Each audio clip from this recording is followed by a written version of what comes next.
Hey, how's it going, everybody? JT here. I'm on the very beginning struggle bus stages of COVID-19. Hope everybody's doing well, but I've had it before. I had COVID before COVID was even cool, so this is not my first trip around the rodeo clown circus. My name is Jeremiah Nickel, a.k.a. JT Nickel on Reddit, at ProDJKC on Twitter, and real excited today to have a special guest on Zoom with me. This is a VP from the Hexagon dapp project. And so on behalf of the Ethfinance community, we're excited for another round of the daily Doots happy hour here on the EVMavericks Discord and, of course, on YouTube. Smash the like. Be sure to hit the bell. Follow Ethfinance R on Reddit and EVMavericks on Twitter. Ethfinance R on Twitter as well. These shows are now available on Spotify, so just search for EVMavericks and you can listen to them whenever you're driving around in your on your Vespa. So this is episode number 7 for February 17th, 2023. And VP, go ahead and say hello to everybody at home. Hope you're doing well. We're so happy to have you here. Yeah, thanks for having me, JT. Yeah, my name is VP, also known VP of Abundance, James, for everyone at the Golem Foundation. So here to share a project that we're calling Hexagon. That Golem Foundation is building. It's a really neat sandbox for decentralized governance and funding experiments. So really looking forward to share that with everybody today. Absolutely. We're glad to have you. And you can stick around and help be a color commentator as we go through this week's Doots. We're always happy when our guests hang out. And we'll get to you here in a second, but I'm going to keep going here. So if you're wanting to jump on stage here on Discord, just raise your hand, and the A word or one of our fine moderators will make sure that you land right up here. This is, as I said, hosted by the EVMavericks, showcasing the best of the best Doots, subjectively picked out by the A word from the Ethfinance community on Reddit. Hey, but you don't need the team bowling shirt to get in on the fun. You can just hop in on the Mavericks Discord anytime and chat with anybody. Make sure you visit dailydoots.com. That is where we're going to read along together. So if you're on Discord, check out dailydoots.com for the live read-through.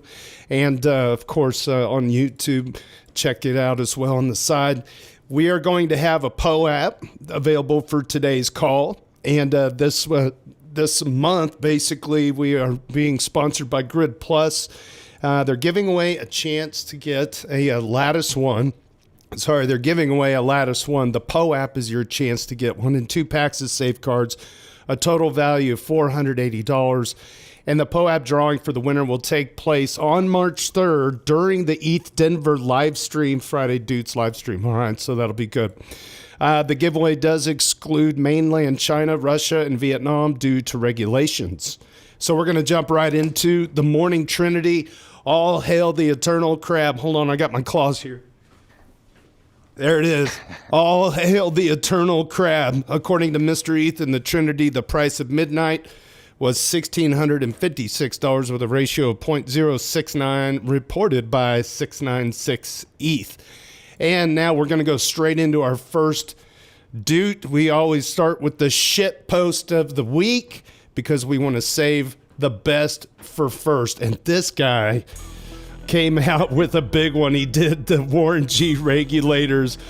Oh my gosh, it's so funny. This guy came up with the freaking lyrics to regulators.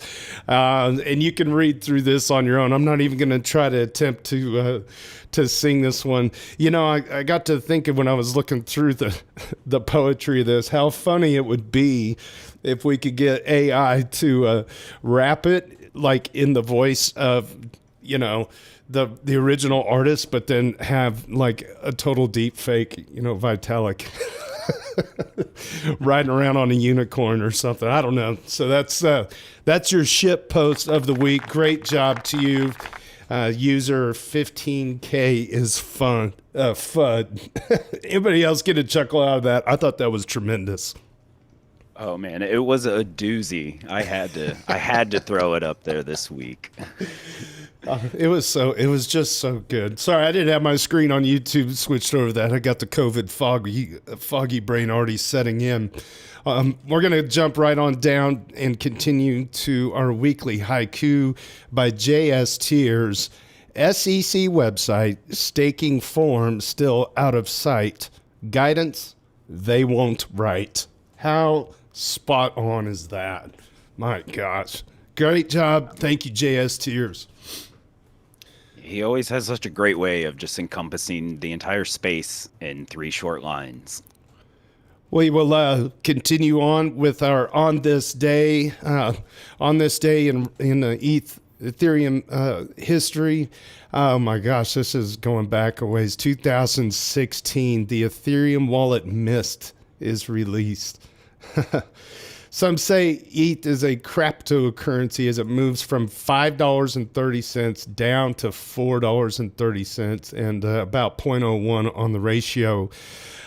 In 2017, remember these days, Melonport completed their ICO in 13 minutes. How many of those ICOs were just piling in hundreds of millions of dollars in just no time at all? In 2018, Cosmos, Omizgo, Golem, Maker, Global Brain, and Raiden put together $100 million to create the Ethereum Community Fund to support Ethereum's ecosystem infrastructure. The ETH was running at $944. In 2019, ETH was at $123 at 0.03 on the ratio. Parity's Offrey wants to remove Ethereum's difficulty bomb. In 2020, it was just a price of $260 and a mention of ETH Denver 2020. Does anybody know when the first year of ETH Denver was? Was it around 2020 or did they have it in 19 also? I don't remember. I thought they had it in 19, but I could be wrong on that. Right on. Good. 2021, Marvel artists add 25 NFTs to Ethereum-based art and collectible marketplace Portion.io. In 2022, Twitter adds Ethereum address to support its tipping feature. Has anybody on Twitter used Ethereum tipping yet? I have not, personally. I have not. Okay. Well, I think that wraps up the first part of it here. We're going to jump right into a discussion with VP from the Hexagon dapp, which is a group born out of Golem. And it's a new dapp that is funding Ethereum, infra, and public goods projects. And this is the takeaway for me. You guys are staking or at least allocating a large portion of 100,000 Ether to stake. And that's going to power some things directly related to public goods. Go ahead and give us a good 50,000 and maybe even a 10,000 foot view of what that means. Thanks. Yeah, appreciate it, man. So we, you actually highlighted it on your cap or your recap there a moment ago. So Golem back in 2016 had a crowdfunding raise. It was like 820,000 ETH, I think, back in 2016. And so fast forward to 2019. Being the project was sitting on such a tremendous amount of funding, you know, they realized that they should probably start to look into doing more with it than just the initial mission, which was a peer-to-peer marketplace for computing power. So I work over on the Golem Foundation side, which split away from what they call Golem Factory. So 2 separate entities, both working in the same ecosystem, but we wanted to start exploring other ventures without distracting the team that's still building on that core mission. So when that split took place in 2019, we took with it a third of the remaining ICO funds, and today I think that sits at around 105,000 ETH. So with the recent transition to proof of stake and with the Shanghai upgrade right around the corner, we've been developing this application right now we're calling Hexagon. There might be a rebranding coming up. We were very unaware of the the app, or whatever you want to call it, Hex. And in no way do we want to be associated with that project. And we're looking heavily into a rebrand right now because, unfortunately, you know, that project is pretty prevalent within the space. But yeah, for the app that we're building, Hexagon, we'll call it for right now, we're going to be staking up to 100,000 ETH, and then with the returns, that's going to be powering this funding initiative that we're setting up for the MVP. So the way that it works is that if a user decides they want to participate, all they have to do is stake up to 100 GLM, which is our native token, and then every 3 months, which is the epoch or the time that we're working with right now, it could be a little flexible there, but For every 3 months, every time they choose to participate, they will be rewarded in their proportional ETH reward that is relevant to that 100,000 ETH stake that I mentioned. So what we're trying to develop within this application, though, is figuring out, what would incentivize a user to donate part or all of their rewards towards outside projects. So we're developing further incentives. Right now, it's just a matching reward, but we're going to be tinkering with this more down the road. So if a user decides to donate to, say, like a Gitcoin matching pool, or like Rocket Pool, or like Protocol Guild, some of these guys that are, doing really good things in the Ethereum ecosystem or public good space, their money is going to go further in that regard. So this is ultimately what we're trying to create, is like the sandbox for decentralized governance and funding experiments. And we're a really big proponent of this because, being that we're playing with real money, it's not just theoretical. It's going to provide a lot of really tangible data towards developing like a really solid governance framework that we've been working on separately over the past few years. So that's why we're really excited about the app. So my understanding is you've got basically a flywheel of money that people can put in, and public goods can come out of it without risking a whole lot of principal. Is that my understanding? Yeah, so we're currently setting up this our own solution for staking this 100,000 ETH, and then the smart contracts that are about to be audited and deployed once Shanghai the upgrade goes through. The ETH returns is essentially what's going to be powering this, and ultimately it's going to be up to the community how those funds are spent. They can claim their proportional reward for themselves, or they can donate to these really awesome causes. And initially, it's a pretty centralized sort of process. We're whitelisting these projects from early on, but I'm really excited about this because the community is going to have a really large say in how this app evolves over time. So if there's projects that are doing some really good things that the community thinks should receive some funding, that we're setting up this whole pipeline where the community can vote projects into the whitelisting. Different DAO tools and other things that could potentially be interesting to Hexagon, like reputation-based voting and identity tooling, things of that nature. That these are all things that we're going to be exploring as well. So the MVP is just like a starting point, and how it evolves from there is what's really exciting to me. Can you elaborate on MVP again? What does that acronym stand for? The minimum viable product. So we just have a minimum product that we're launching right now, and then it's going to be an evolution from there. And what projects do you like? I know you want to do some testing and make sure that it works as intended. Are there any projects that you're using in some kind of an alpha release to fund? And are you even able to identify those right now? So we have our testnet app that's up there right now. It's more or less just a placeholder, but you can go and play with it. The reward epoch is like an hour, so you'll receive your Gorelli ETH every hour, and you can go and allocate it to like these fake projects that we have up on the app right now. As far as the MVP goes, so the list of projects that we have in the pipeline right now is Gitcoin and Protocol Guild, the guys working on the core Ethereum development. Rocket Pool, the Ethereum cat herders. Let's see, who else have we got? We got the guys over at Kernel, which is like this peer-to-peer education platform being built on Ethereum. Some of those guys come from the older Gitcoin team. The Nimbus client, who's been helping us figure out how we're going to set up our staking solution. Those guys have been amazing, and I know they're closely related to the Rocket Pool community as well. And then I'm forgetting some others. So Bankless DAO. There's some of these projects in Bankless DAO that we're really a big fan of, and we're looking to collaborate and support them. I'm probably missing some others as well, but we're pretty big list that we're excited with and launching with this MVP. It sounds like a lot of all-stars right out of the gate. That's a lot of fun, and I guess I want to give other people on stage an opportunity to ask any questions. I'm merely a facilitator. This show is everybody's. So if anybody has any questions for VP, this would be a great time to do it. And I will just mention that the website is at Hexagon app, .xyz. Did I do that right? There's a docs page too, docs.hexagonapp.xyz if you want to check that out. And they've also got a Twitter handle I failed to mention, but it's in the body of our tweet from the Ethfinance R handle and the EVMavericks handle on Twitter. So be sure to give them a like and a follow. They're pretty new on Twitter, and I know by the end of this live stream we should be able to get you guys. Dozens of us are going to like you. Just awesome. Dozens of us, I promise. Appreciate that love. You got it. Anybody on stage, go ahead.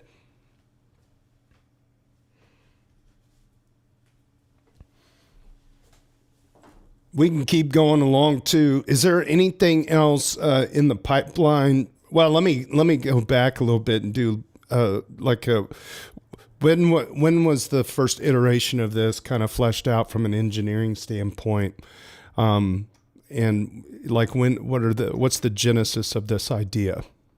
Yeah, I think we really started to look into this last year, and maybe even a little bit before. Once POS really started to become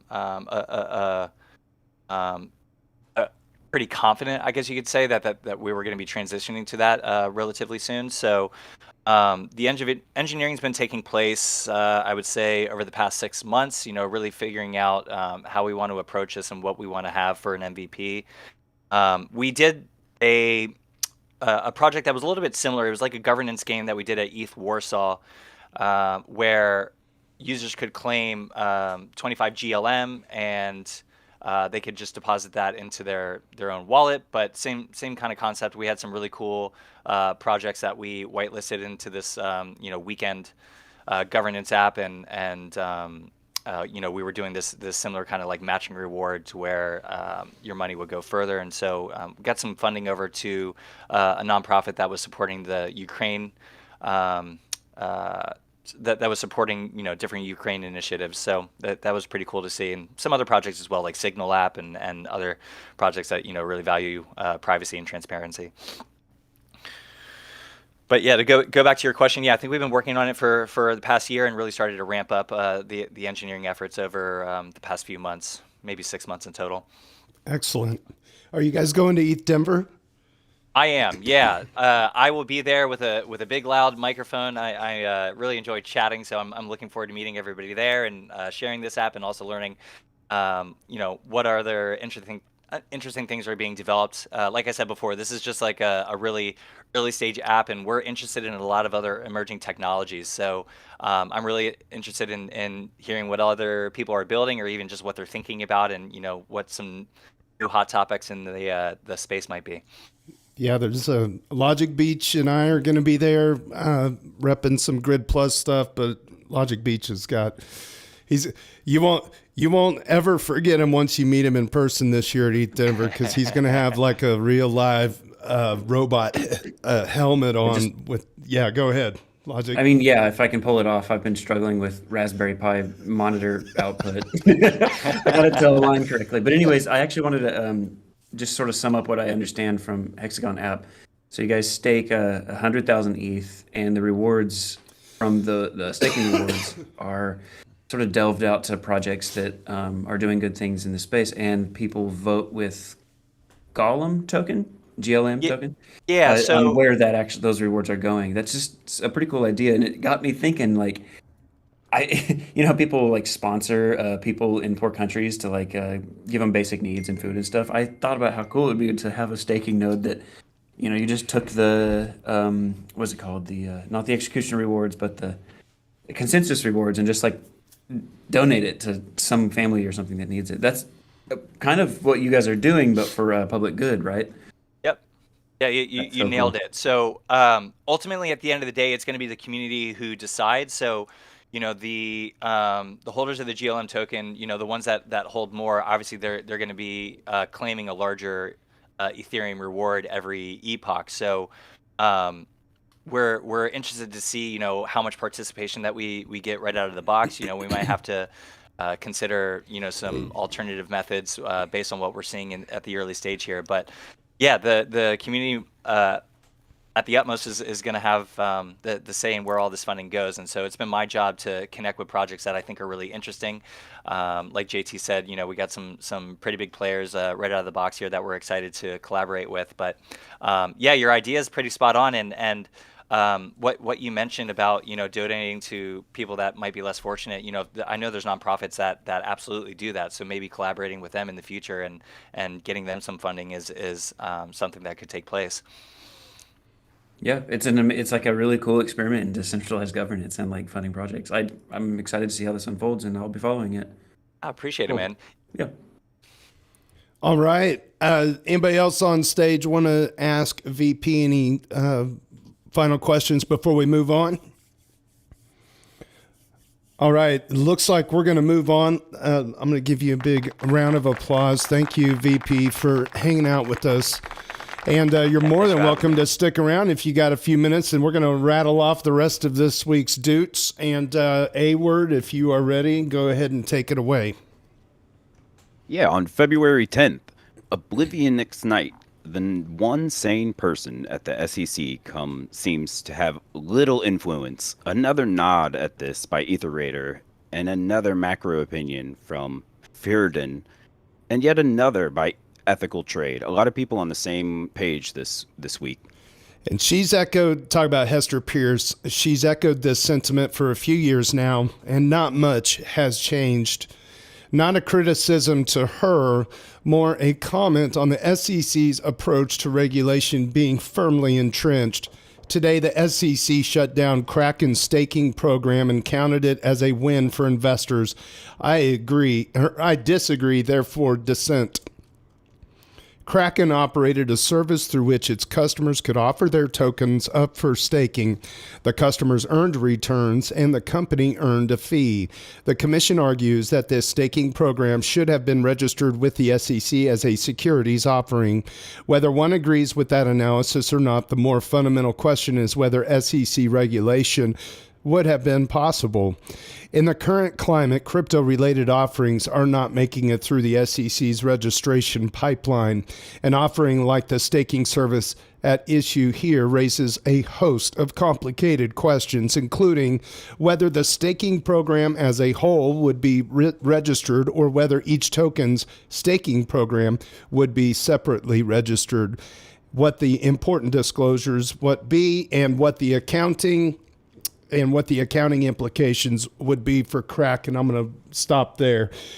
This was such a big time Doot. And when Turkey Troll went on vacation and I was in charge of curating Doots, that was exactly the moment that like five people made the Doots based off this alone. So the knee-jerk reaction from a personal standpoint was like, all the amazing French words I have to say about the SEC and Gary Gensler. But as you started kind of unpeeling some of the onion of the terms of service, some would argue that they may have actually done possibly the right thing here. I want to see what you guys think.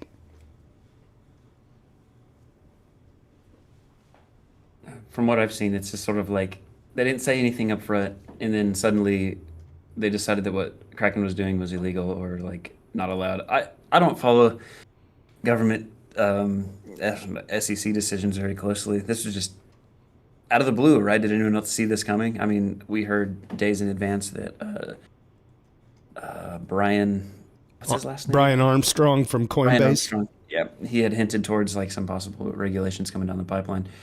I don't know. I'm still happy to see that he's fighting that fight, and I don't even know. Right. So the criticism with Hester Pierce isn't about the ruling itself. It's about if it was a security, why didn't they work with Kraken to help them reform it? Why didn't they offer any forward guidance like years in advance over, BlockFi and all these things that exploded, right? If their goal is to protect investors, do you think any U.S. investors are dissuaded from switching to other staking products now? And eventually they will find staking products that are offshore of the U.S. So the SEC is pushing U.S. investors outside of its jurisdiction via its actions. And it's not just the investors, it's putting innovation outside of its shores because of the uncertainty. Well, if I make this and I can't get it through the SEC, then I'm personally liable, and they're going to come after me as they have some other DAOs. So it's not really a question of, is Gensler's reasoning correct that Kraken, as it structured it, was a security? It's, given that, how did they behave? And they behaved with banhammer and enforcement rather than trying to be a leader and offer forward guidance and being patient with an emerging technology. Yeah, it's kind of like if there's a house on fire and the fire department comes and they burn all the other houses on the block at the same time to prevent the one that's on fire from burning faster or something. I mean, it's just like, you're absolutely right. It's the regulation without guidance. It's like, I always say this, it's like taking this 100-year-old glossary of terms and trying to make a square peg fit in a round hole when it comes to these rulings. And it's like, they abruptly stopped. And yeah, so how can you do institutional staking in a fair way? I don't know. They haven't said. Exactly. So what you'll end up with in the worst case is that, in the same way that Web 2 has these verticals that are internal to China from all of China's crackdown regulation enforcement, in the Web 3 world, we'd end up with the US having these closed off verticals that, like, they'll print some central bank digital token that can only interact with certain whitelisted contracts that are all like registered securities inside the US and can't move freely, etc. It'll create its own internal verticals akin to China, and the rest of the world will have an open free internet akin to how Web 2 works outside of China. And that would be, I think, a true loss for the US to lose an entire wave of innovation and all the profits of that. Yeah, it's incredible. Anybody else got anything on this, or do we want to? Yeah, I'm wondering if there was an unintended consequence of that, though, where, a lot of people who are using the institutional solutions are now looking towards, some of the decentralized solutions like Rocket Pool or Lido or, Yeah, whatever. of course. As I said, I don't think anyone is dissuaded from finding a staking offering. 100%. And so Yeah. they will find Stakewise, or they will find Rocket Pool, or they will find Frax ETH, or they'll find something else that they can insert money and make yield. That's what will happen. Yeah, so in a way, Gensler's swift action here might have even promoted decentralization, which I guess you could see as a net positive, right? Yeah, the unintended benefit of. It did. It's just counter to his own goals of protecting U.S. investors. Right. Ether Raider, were you going to say something? I thought I saw you on mute for a second. Yeah, I had a similar, without getting too political, I had a similar view as a lot of people. It's just that, if their goal is to protect investors, it's just, if you look back at the history of the SEC, like they repealed the Dodd-Frank Act back after, like I think it was like 10 years ago after everything that happened with like WorldCom and everything. It's just, there's not a lot of, I personally don't have a lot of faith in that their actions are actually, and I know I'm not repeating anything profound here, I know a lot of people agree, but it's just their actions are completely inconsistent. I mean, if they want to go hard, why not go hard at FTX? Why go hard on Kraken, who's repeatedly basically been championing what everybody supports and decentralization, etc. It's just, I don't know, the fact that even when he put out like that 2 to 3 minute video, it was like a promo. I'm like, what are you, like, so condescending? Yeah, I'm like, are you a social media personality now? Like, are we like 5 and you have to talk to us like we're 5-year-olds and we need you to protect us? It's like, no, we're adults, and if you can't come up with good legislation on a timely timeline, then that's not on us. Like, we shouldn't have to be retroactively penalized because they're not doing their job. Very well said. All right. We'll put Gary Gensler to bed like a 5-year-old, and we'll move on down the list. Go ahead, A-Word. Yeah, on February 11th, the real John B. McElmore brings us an OPSEC alert of a Reddit employee hacked in a sophisticated phishing attack. Their back end was compromised since February 5th. I'm going to jump over to the TechCrunch article that JBM shared. A post by Reddit CTO Christopher Slow, or Kaiser Sosa, I hope I said that right, explained that on February 5th, the company became aware of the sophisticated, end quote, attack targeting Reddit employees. He says that an as yet unidentified attacker sent a, quote, plausible sounding prompts, unquote, which redirected employees to a website masquerading as Reddit's intranet portal in an attempt to steal credentials and two-factor authentication tokens. Slow said that in, quote, similar phishing attempts, unquote, have been reported recently without naming specific examples, but likened the breach to the recent Riot Games hack, which saw attackers use social engineering tactics to access source code for the company's legacy anti-cheat system. Reddit said that hackers successfully obtained an employee's credentials, allowing them to gain access to internal documents and source code, as well as some internal dashboards and business systems. It goes on.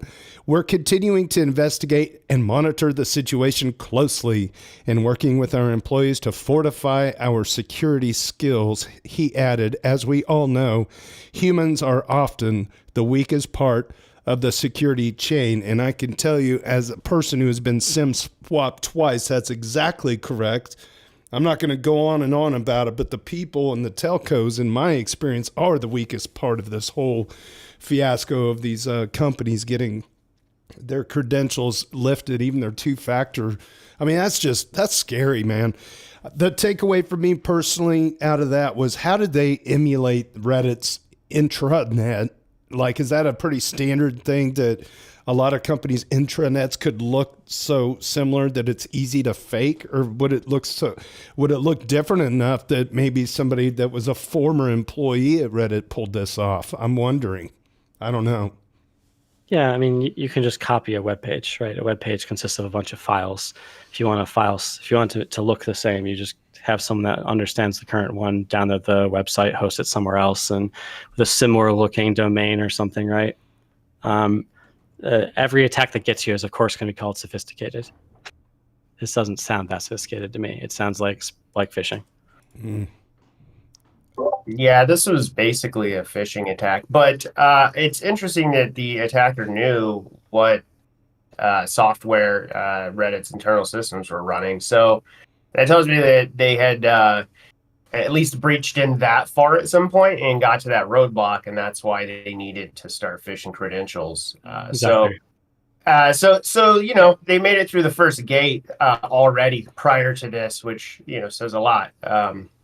But Reddit's been having problems with security the last couple of years. They got it, you know, in this article it says they had another one in 2018. So, but security's hard. It's really, really hard. So, you know, it's not a fault of their own, and they're right. People are the weakest link in the whole chain. So you kind of have to make it idiot-proof for it to be secure. How dare That you? was the title of my post, right? Weakest link. It's the title you posted. Yeah, you have to make it dummy proof. You really do. Like, you have to think of every stupid thing people will do and and protect them from themselves. But I do think there are some things that Web3 adds to Web2 authentication that are not appreciated fully. One is the concept of a multisig I've never seen in my days at Amazon or Google Cloud or something, the equivalent of a multi-sig where multiple people have to authorize an action before the cloud responds to it. You get your role, your roles are allowed to do something or it isn't, and that's that.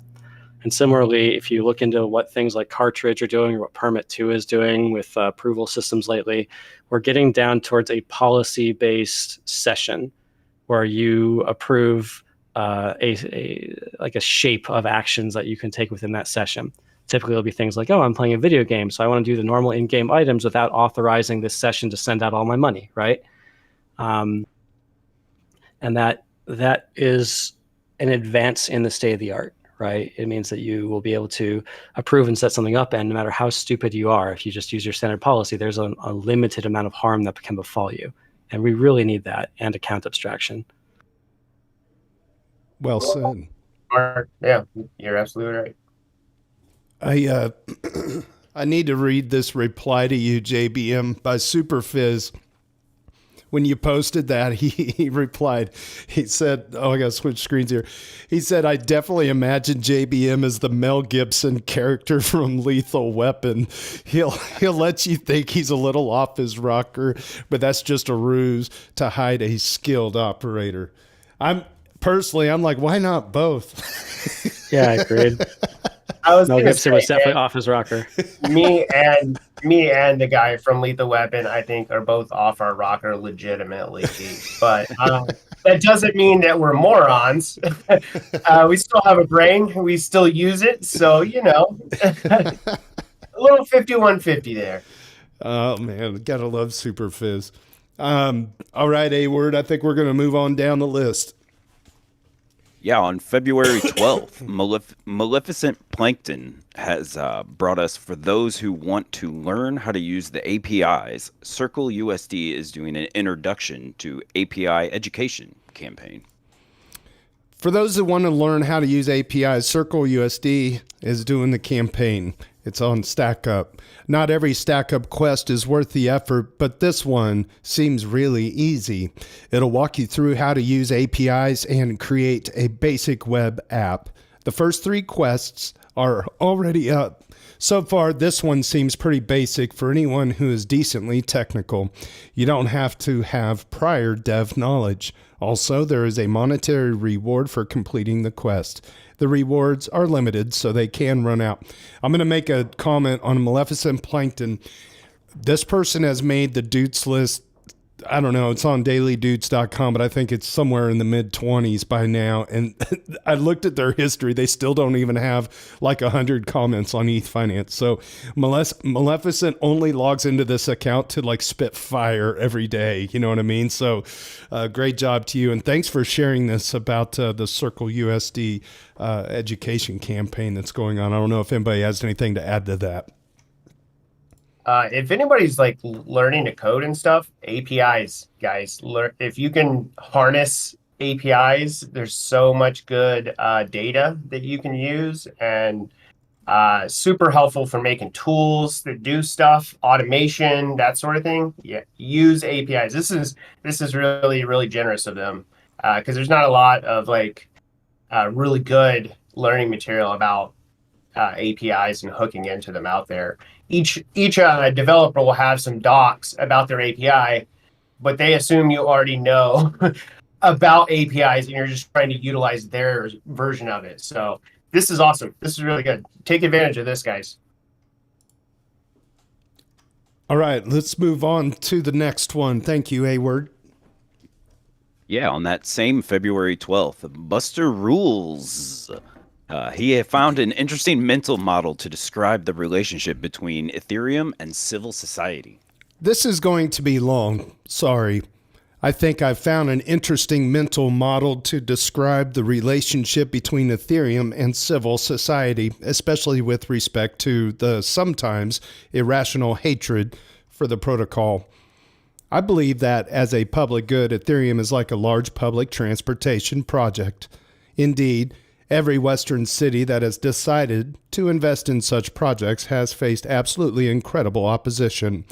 In Bordeaux, France, the tramway project caused protest, arguments, political riffraff. A non-negligible portion of the population swore that they would never use the tramway because they were opposed to it from the beginning. And now, 2 decades later, Bordeaux is a model for major European cities, and the opposition has disappeared. The ridership of the tramway is extraordinary, which suggests that even the most furious opponents have pounded on their pride and are using the service when they need it. It's the same everywhere. When London wanted to reduce the number of cars in the city center, the anger of the citizens was incredible. 20 years later, no one would go back. I experienced it personally in Montreal. The current mayor built bike lanes on major commercial arteries, which led opponents to predict the imminent death of downtown. 4 years later, the city's liveliest thoroughfares are the ones that received new bike lanes, and absolutely no one is calling for a reversal. The TLDR Ethereum will hopefully follow the same trajectory as public transit projects.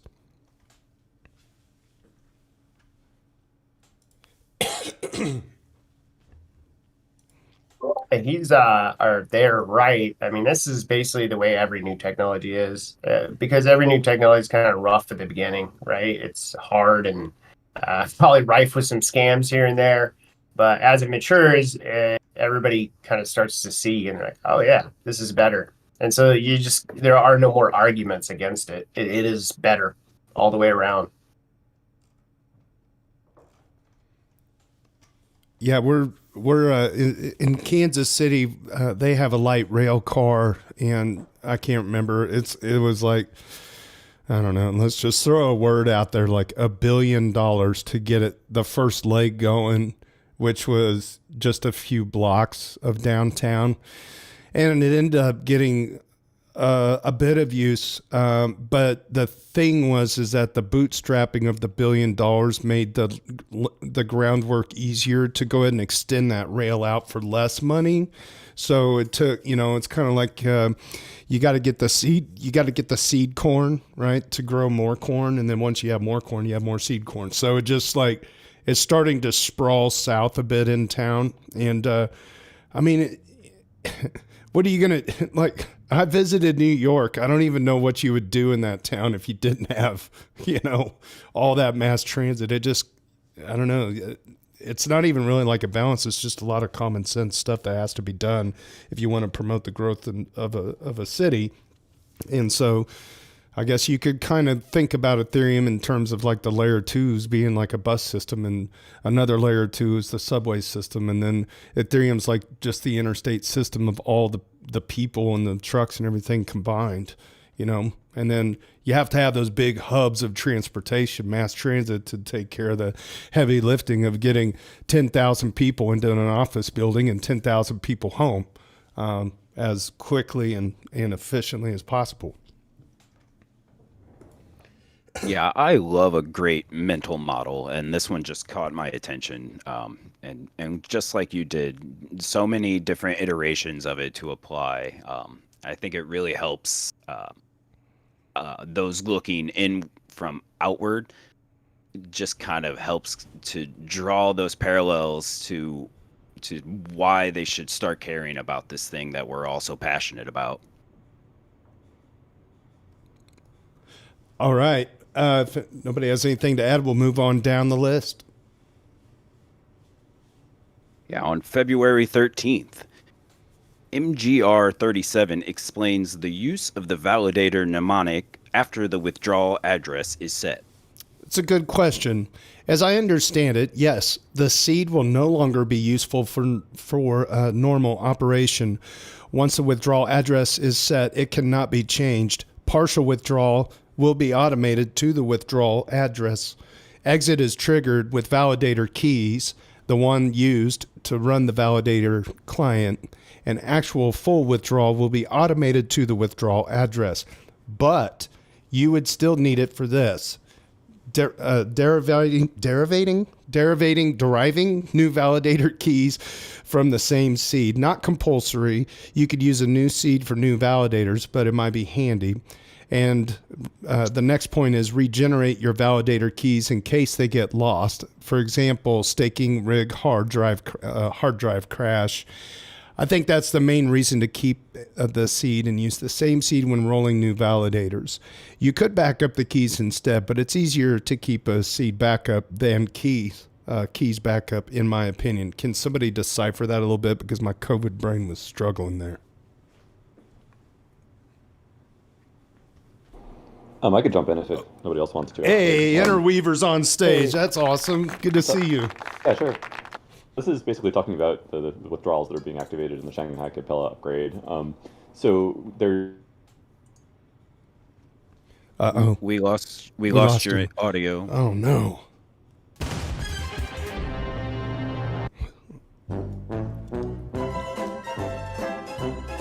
Okay.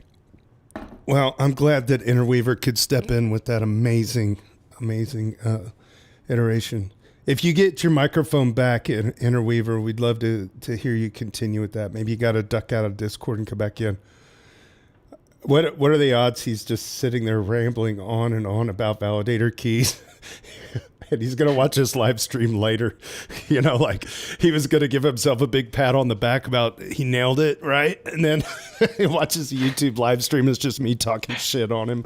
I'm sorry. I love you, man. If you get your microphone back, get back on stage and we'll revisit that. But we'll go ahead and move on to the next one unless somebody else wants to chime in on this. All right, let's rock and roll. Yeah, on February 14th, Blueberry 314 E2 does some research on the SEC versus the BUSD. The New York Department of Financial Services, otherwise known as the DFS, has told Paxos to stop making its own version of BUSD, a digital currency, as a result of several unresolved issues related to Paxos's oversight of its relationship, here we go, with Binance in regard to Paxos issued BUSD. Paxos's BUSD product is related to, but not separate from, Binance's self-issued Binance-pegged BUSD. Binance's self-issued BUSD, which is not directly regulated by the NYDFS, is independently wrapped and issued by the crypto exchange on blockchains beyond Ethereum. In other words, Binance can take a single Paxos-issued BUSD, create an analogous BUSD on another blockchain, kind of like Binance's own blockchain, for example, and freeze a corresponding Paxos-issued BUSD. The department has not authorized Binance-pegged BUSD on any blockchain, and Binance-pegged BUSD is not issued by Paxos. So the issue here is not true BUSD issued by Paxos. The problem is that Binance was sneakily issuing alternative unregulated BUSD on its own blockchain and others and passing them off as real regulated Ethereum-based BUSD issued by Paxos. Paxos has told its customers that it will end its relationship with Binance for BUSD. The DFS is watching Paxos closely to make sure it can handle redemptions properly following new safety rules. It's important to know that Paxos was allowed to make BUSD on the Ethereum blockchain, but Binance-pegged BUSD is not approved or made by Paxos. There are no restrictions from the DFS or New York companies to list or trade with the existing Paxos-issued BUSD. And they say, it looks to me like Binance is to blame here. SEC is just trying to clean up their mess.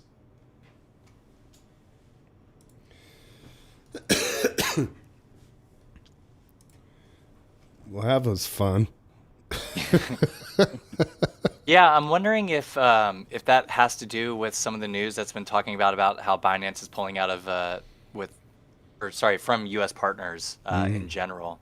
You know, it just seems like some convenient timing where, you know, they have the spotlight being shined on them very, very brightly. So, you know, maybe they're pulling back elsewhere just because, you know, there might be things that are ultimately going to come out from it that, you know, the hammer is going to come down with them at some point. It all goes back to Tether. When's that? Right. Like, you know, it's like all these dots always kind of circle around. I don't know. It just seems like there for a while, like Binance was kind of flexing their stuff out there a little bit. Now they're just out and just blatantly like doing some shady crap. And, you know, oh my gosh. As you were reading that, it sounded exactly like Tether. I was like, oh, this you know, sounds eerily similar. when does that shoe fall? You know, I mean, I guess we're just supposed to believe that that's totally. Anyway, I don't want to open up another can of worms. I just feel like after the PTSD of the last several months of things, it's like, you know, when does everything just kind of come unraveled and we're just back to basic coins and fiat again, and we're not dealing with all these derivatives that are just kind of coming out of nowhere backed by shadowy figures. Anyway, I'm rambling. All right, I'll stop rambling. Anybody else got anything on that? All right, let's go ahead and rock and roll. Where we at? Lazy Physicist, I think.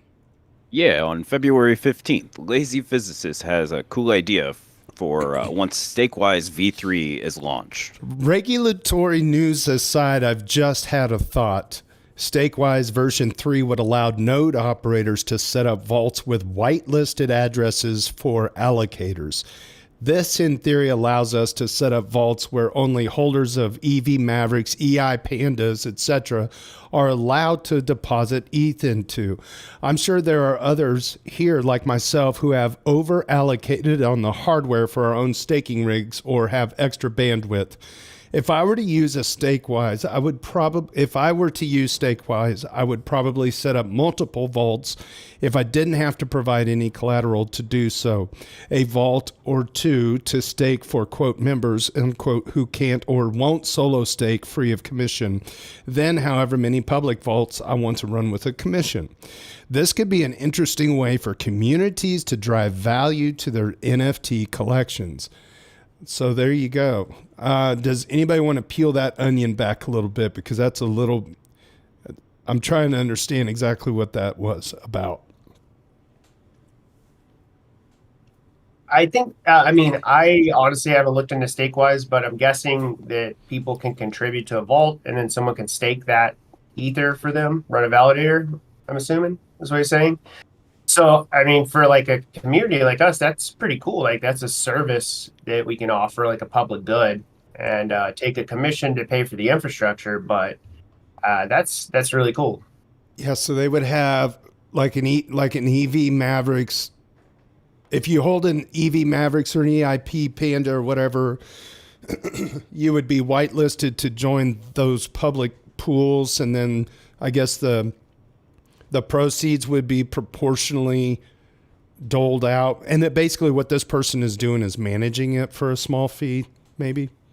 Right. Well, I assume they run the hardware and they run everything, but you still hold the keys to your Ether through this vault, right? So it's just pooling, which is really neat. Like, it's really cool for letting people who don't have a lot of ETH to stake with people they trust, to run it, like the EVM or any other DAO, and then these DAOs can run big infrastructure. They can rent out, racks at a data center or whatever, and really get serious on staking, even if you don't have a lot of money. So that's kind of cool. That's a neat idea. I like that. Yeah. And then, I guess since it's like a smart contract situation, if let's say the Mavericks or the Pandas, you do a community pool, generates funds back to the people in the community. It's done in a decentralized way. You're also spreading out those keys a bit. And if you want to just automate the process of funding some kind of public goods with a portion of the proceeds, there's that. This kind of sounds a little bit maybe... VP, you could chime in. Like, how does this resonate with you at the Hexagon app? You're talking about the staking? Yeah, this idea of kind of like community NFT holder staking. Yeah, I don't know. It's kind of neat. Yeah, I think so. Yeah, the way that I'm thinking about like these NFTs is like some sort of like reputation, and so. Having trouble like trying to quantify what my thought is there about that, but I'm definitely interested for sure. Yeah, it's like it's kind of 2 or 3 levels of money Legos here, being able to not worry about setting up your own hardware, relying on the community to entrust the hardware part of it, and basically making sure there's uptime.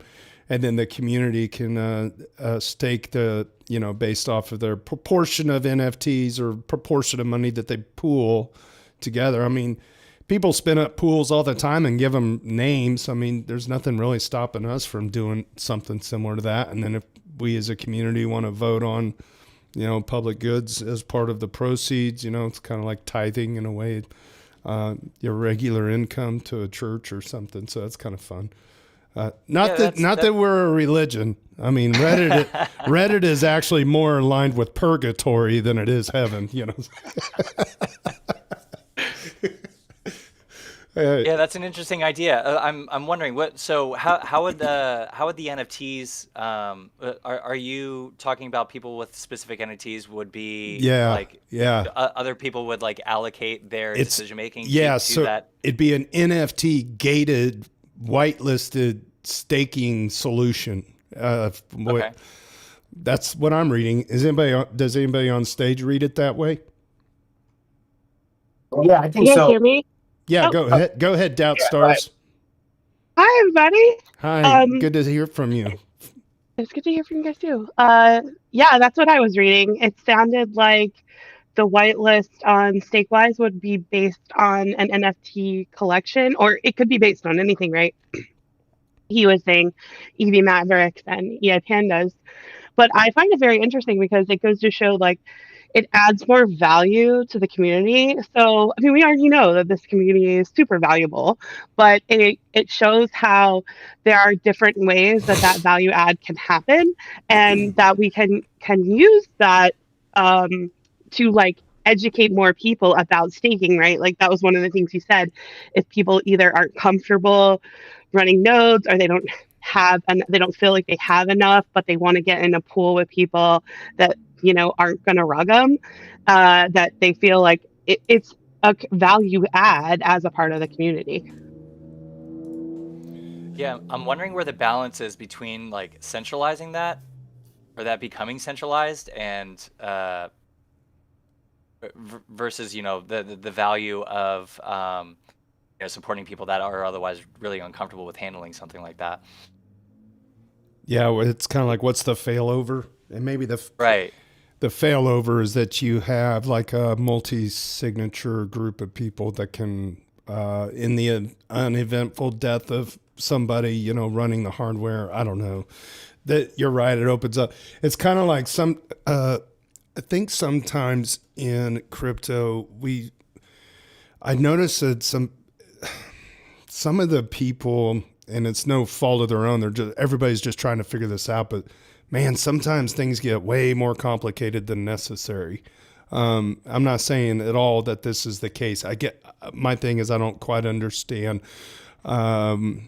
exactly how to go about doing this without centralizing, like you said. So I don't know. It's pretty fascinating. It's got us talking about it. Yeah, absolutely. I think, I mean, these are how good ideas get fleshed out, right? Is through conversation, and then, there being skepticism about it. And like, if these ideas are still holding water, maybe some kind of iteration comes about through like, deep thinking about it. Ultimately, this is how good ideas become an actuality. Well said. I think this actually. Oh, go ahead, Ether. Go ahead. So I'm thinking on this. I think one of the interesting ways that this could, it could be like a social. It could have the social, like a positive social impact on adoption. When you consider like new entrants and people that are trying to get into, like for example, my father-in-law. I try to talk to him about staking because he stakes on Coinbase, and I'm like, well, you can stake through these things called these decentralized protocols, and to him, like as soon as you get into that, it like goes way over his head. But if there was such a way that he could, if he knew people or whatever that he trusted in real life, and then he could, instead of like delegating to like a random rocket pool operator that he for some reason, he has that mental block of like, oh, I don't know who that person is, how can I really trust them? If there was some way to like quote unquote choose your rocket pool operator or whatever, there is the added level of like personal comfortability, in life customer service, so to speak, and just I feel like from an onboarding standpoint, it's easier because you introduce the IRL aspect of staking like within your group, like your actual community, and the NFT creates that, like if going back to what JT said, about churches or whatever, like let's say a bunch of people at a church are like, let's stake, but there's only one dude that knows how to do it. Well, they could just issue a little church NFT and then everybody can do it that way. There's some social benefits there. Yeah, that's exactly what I was going to kind of say. I think it actually improves decentralization because all these DAOs and communities can pool their money and essentially run their own validator nodes. So they can compete with these centralized entities that have to turn a profit. And they're basically, they kind of do it for free in a way, if that makes sense, because it's for their community and it benefits everyone in their community. So maybe it's not free, but they're not required to turn a profit. So it creates competition with business in a way. And you trust your community probably more than any business. So, I mean, it's a win all the way around. This is cool. Yeah, and to that point, it kind of creates competition for Rocket Pool in the space, which, you know, I mean, nothing against Rocket Pool, but healthy competition is what will drive this space forward. More options, man. I love more options. And this one is really neat because I can get together with like 32 dudes and put 1 ETH in each, and we have a validator that we share. And I let the genius guy with the gigabit internet connection in his house and the satellite backup run it all for us, and we all just split the profits. And that's cool. That's really neat. Just a small correction: it's 31 dudes and a lady. Don't forget. Oh, sorry, it's actually 31 ladies and a dude. That's better. That's better. Hell yeah. Yeah. So yeah, I think this is awesome. I think this will improve decentralization. I think this will help a lot because why would you go with like, you know, Coinbase or somebody and get like 4 to 6 when you know, the EVMs will give you pretty much all of it. They just take 0.25% or something for operating costs and to pay, you know, Fizz or somebody to run all the hardware, and that's basically it. I mean, that's their only overhead. So a big win. This is really neat. I like it. So when are we going to open up Purgatory? Never mind, it's a bad pun. Let's go ahead. I think we got one more left here. Yeah, we're on the last Doot to round us off. February 16th. King Leo 23 has the latest on Gary Gensler's shenanigans. Man, this is... I'm not even going to really be able to read all this, but there's like 5 links in this single comment. You should check it out, dailydoots.com. It's the very last one by King Leo 23. It talks about basically the SEC's proposal on enhanced safeguarding rule for registered investment advisors. So if the way I understand this, I mean, a registered investment advisor is kind of this deal where you have individuals with a certain amount of net worth, and then they're legally able to do, you know, trading on behalf of other people. So I'm not even going to try to peel back this onion. It's a lot of really good reads, but it again goes back to the dissenting opinion by Commissioner Hester Pierce, who she has been very adamant about supporting crypto over the years. That's my take of it. This is not the first time that she has dissented as a commissioner. So it's really worth following her. And then you have other commissioners that are chiming in as well. And yeah, I'm going to leave it at that because me reading that is going to make everybody's eyes glaze over. Does anybody have any parting words for this week at all? And then I'll go through the outro. I do. Go ahead. I have an announcement. Yeah. So for those of you guys that don't know, we're going to be kicking off HodlerCon 2024 during a Twitter Spaces on Sunday. It'll be at, I can't do all the conversions, but 2 p.m. Eastern time this Sunday. And we're going to walk through basically how the voting is going to happen with the beach bums and how we've like kind of gotten to the 5 locations in each of the bands.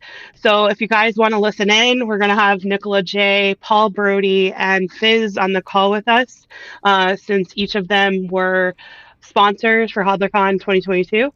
So I hope that all the Mavericks that want to join, all the beach bums, anyone else who's interested in hearing more about HodlerCon 2024, come to that Spaces. We'll be recording it and the links will be posted, but you'll start seeing me post about it. But yeah, look forward to talking to everybody. And is HodlerCon doing, excuse me, is HodlerCon doing something at ETH Denver? Did you just say that? I didn't say that, but yeah, so Ken and I will be speaking about HodlerCon 2022 and then sort of doing the same kind of spiel for 2024 at ETH Denver. We don't know what our time slot is yet. We just know that we got accepted, which is pretty exciting. So looking forward to that. And I guess you guys will see my face pretty soon. Is there a running list somewhere on the EVMavericks Discord of people who are going to ETH Denver? It might be fun to get a roll together if there isn't one already. Award, do you know anything? Yeah, we've got a pretty comprehensive list of people who signed up for the T-shirts, so we can draw from that. That's pretty committed attendance list. That's cool. I'm excited to get back there. I'm got to get over this sickness sooner than later. Okay, so VP from the Hexagon app, everybody give him a big round of applause. Thanks so much for joining us today. And you can find the Hexagon app on Twitter, and then is it hexagonapp.xyz? Did I do that correctly? Yep. Okay, is there anything else you would like to say before we sign off here? Yeah, I just want to thank everybody for having me on. I really appreciate everybody's time. And yeah, if you have any ideas around different DAO governance tools or other ideas that might be interesting to build on after our MVP, we would love to have you and maybe explore some ideas further. So stop on the Discord or shoot me a message on Twitter. More than happy to have a chat anytime. Excellent. We're really happy you could join us. Thanks for coming in. And are there any public service announcements for the Mavericks in terms of snapshot voting this week at all? Are we good? Okay. I think we're good. On behalf of Ethfinance and the EVMavericks, my name is JT. Find me on Reddit, JT Nickel, and on Twitter at ProDJKC. And don't forget to grab the PO app. Remember that the PO app is going to be available at dailydoots.com. There's a link at the top of this week, February 17th, the PO app checkout button. If you purchase a PO app, all of the PO apps that are collected over the course of the month of February are going to be in the drawing for a Lattice 1 and 2 packs safeguard sponsored by Grid Plus. Always remember that the Doots live stream is hosted by the Mavericks, but you don't need the team bowling shirt to get in. We're a very open NFT community, and anybody can join the stage at any time. Make sure that you stick around after the live stream because we continue the party in the hotel lobby, just like Warren G regulators on Discord. For a bonus hour of popcorn. If you got anything you want to talk about, this is a great place to be. It's a fun place to let loose when the parents aren't watching on YouTube. Hi, Mom. On behalf of the Ethfinance and EVMavericks now, my name is JT. Cheers and big hugs from Kansas City.